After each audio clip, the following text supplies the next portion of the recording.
Welcome back to Our Community. Susie Thomas visiting with Kathy Jennings from the Canton YWCA. You've got a big evening coming up in about a month. Yes. Let's talk all about it. And it's something that we would love to see the community come out and support because we are honoring our own that makes such a difference. Tell me a little bit. What is happening and when? On November 17th, 2017, of course, at the Walsh University Barrett Center, we are hosting our 27th annual Women's Hall of Fame.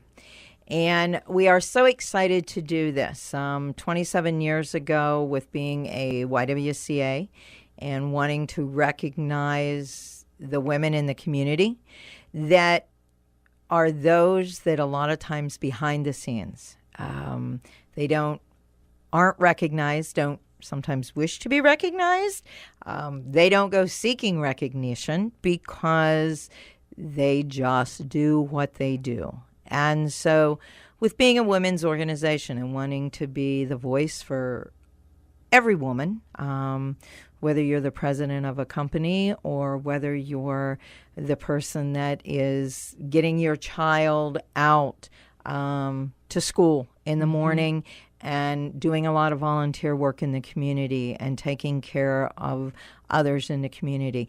That's who we want to recognize. We have a wonderful class this year. And our class this year, what we do is that we usually have an education, community service, social service, business. And one of the most exciting two that I love is we have a teen nominee, and it's a senior at high school. And it always amazes me with these young ladies, and especially as I'm getting a little older and have been at the Y, I look at what they've already done and I go, wow. Yeah. So we have and that is very important to us to recognize the youth in our community. Let's talk about all of the different areas that you do recognize because I think that is what sets you apart, is it not, from other organizations that recognize awesome women who do awesome stuff in the community. And those are wonderful recognitions as well. What's a little different with this is you look at specific areas. Yes. What are those areas? Our areas are education, community service, which can be anything from volunteer work to someone working at an agency. We have some very inventive women in our community that have saw a need and went out and been able to secure funding and start own programming for gaps in services. We have actually a social service besides the community service, and then we have a business so that we can recognize those women in the community that are adding their part to the business world, whether they have their own company or whether they are working within a large company. We also look at that. And then we also look at sports because we have a lot of wonderful female athletes in this community. And so we also look at that area. And then, as I said, a teen. And we go to our schools in Stark County and get the nominations from there. And so basically what happens is about 3 months ago, nominations went out to the community and went out in these different areas. And, of course, out on our Facebook and website and through our board. We do have an active board of directors that works on this and a very active committee that works on this. So we get those out there. And when we get those out there, then they come in and there is an actual judging process. And we go through that. And once those are selected, then we have our class that is set. And you have an amazing class of women this time. Tell me who they are. They are Janet Baker from Stark County Library Foundation Board, Janice Messenheimer Courtney from Fairless Local Schools, Joyce Salapak from Stark County Family Court, Margaret Reeves from Turnaround Community Outreach, Wendy J. Rockenfelder, attorney at law, and she is actually, I got to put a little pitch in here, she is actually receiving our President's Award because she has been very, very active at the YWCA And this was something that we've actually, and I'll get it for this one, but we've actually wanted to honor Wendy before, and she's always walked away from it. But this year we said no. We are honoring Wendy. And then also our teen is from Hoover High School, and it is Sarah Mead. And I looked at Sarah's bio and went, yeah, here we go, another. So it is a wonderful, wonderful class. Every year I look at the class of women that we have and go, wow, no wonder our community, we have a foundation of women in this community, and we are very fortunate and blessed that we keep that good foundation of women that nurture and bring our community forward. You give them such a wonderful and well-deserved recognition, but you do it so well. It's just a really well-run event. Tell us about the evening, because some people will listen and they'll say, oh, I know that person. I'd love to go, but I don't want to listen to 18 speeches. Tell me what the night really is like, because it's fabulous. It is. And we have been refining this. One thing I do want to say is that this is our fundraiser. This is our, we hold a large fundraiser once a year. And yes, we are honoring the women, but we also, this is our fundraiser. And so if you're out there, and just as Susie said, you know one of these women, it would be wonderful for you to, we have it on our Facebook, on our website. You can get right on. There is a link, and you can make reservations. And basically, the night will consist of, because it is a fundraiser, we do have a silent auction. For those that have been at our events before, it's not as big, because we want to make sure that our class of women are of course, the center of the evening. Yes. But we do have our silent auction. There will be a meal, and then the presentations. And so what we do, so you're not listening to 18 speeches, but what we do is that they will actually be pre-recorded. And so there will be videos shown that night. Of course, our honorees will be there, and they will be asked to, of course, we will bring them up and honor them, and they will get a gift plaque. And then we will have their video, and their nominators will also be there. So it is kind of controlled, but we are still honoring the women and making sure that they are duly recognized.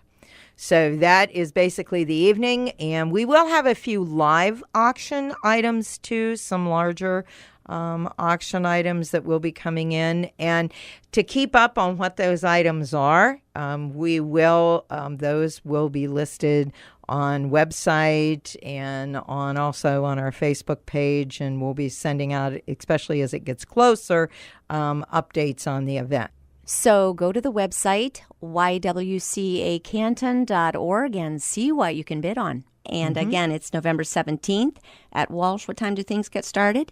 Actually, registration and the doors open at 5:30. Okay. Meal will be served. They're looking at right around 6:30. And tickets cost?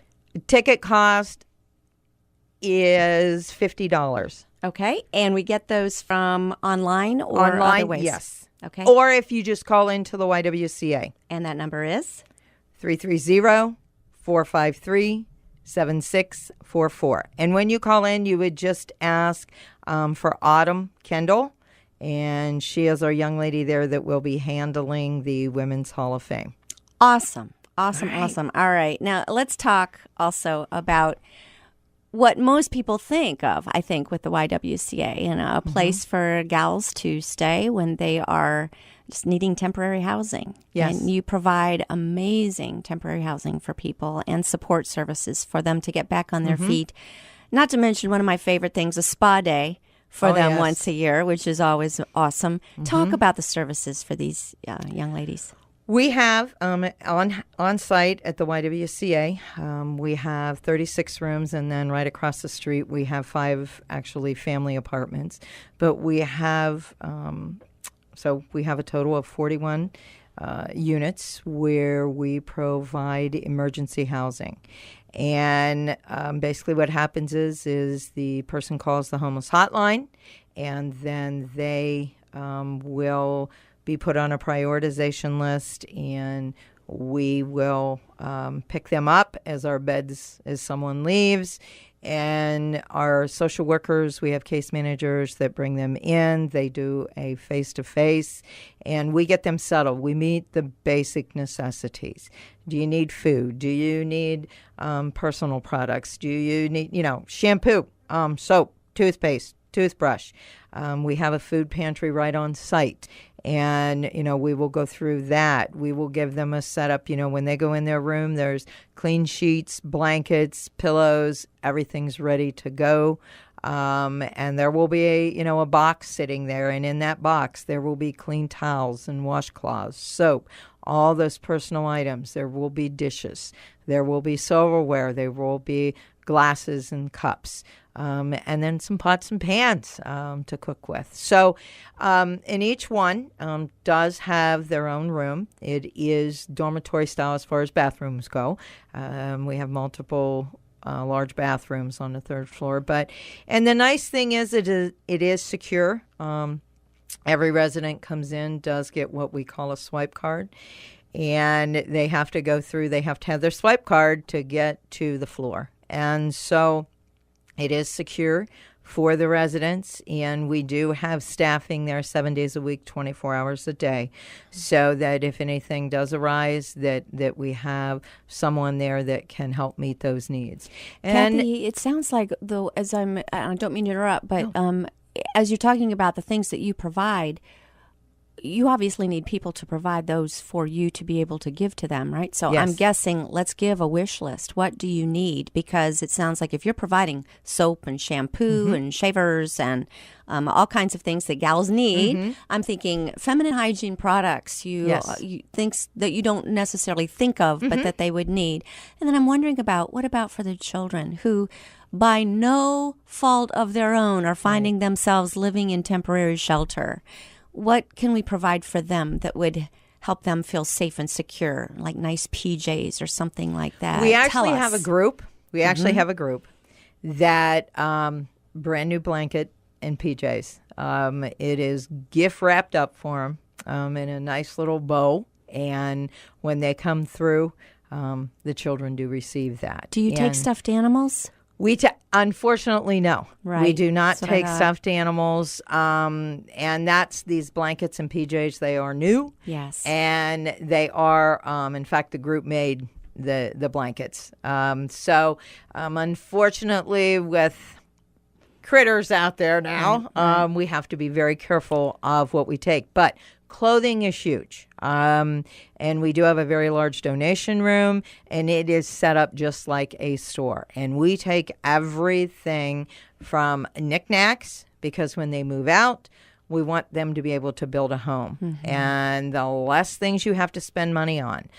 So everything from what it would take to set up a household, curtain rods, curtains, sheets, blankets, plus clothing. Any kind of clothing, shoes, those kind of things. Awesome. All right. Well, first of all, we got to get people to come to your event, and then they can find out everything and ways that we can help and support what you're doing. Awesome work that you're doing. All right. Again, November 17th at Walsh, starts at 5:30. For tickets, go to 330-453-7644 or ywcacanton.org. Go there for all the information. Kathy, thank you so much for what you do in our community. Thank you, Susie. It's always a blessing to be here. Thank you.